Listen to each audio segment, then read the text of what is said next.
phone and you called me.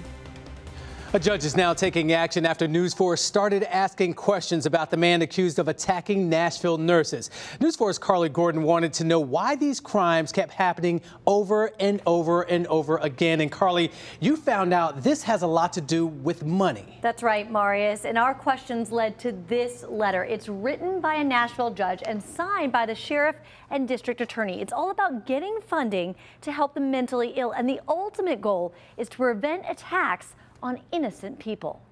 Arresting Larry isn't arresting the problem. Larry is Larry Brown, who's become the poster child for Nashville's mental health problem. You may recall, Brown is accused of attacking several St. Thomas nurses 2 months ago. He's been arrested in Nashville more than 200 times. I believe Larry belongs in a hospital. I do. There's no secret about his behavior is not fixable in a criminal justice way. But Brown is back on the streets, and it's all because of the type of crimes he's accused of committing. Misdemeanors. Because of that, there's no federal or local funding to get him further evaluations and care. They get absolutely no help. There is nothing that can be done for that individual. According to mental health court judge Melissa Blackburn, a study this year shows there are 229 repeat offenders in Nashville charged with misdemeanors who suffer from mental illness. They're wandering the streets of Davidson County. They come into contact with you and I through no fault of their own, but they're unwell, they're not fed, they're not housed, and no one is providing these individuals with services.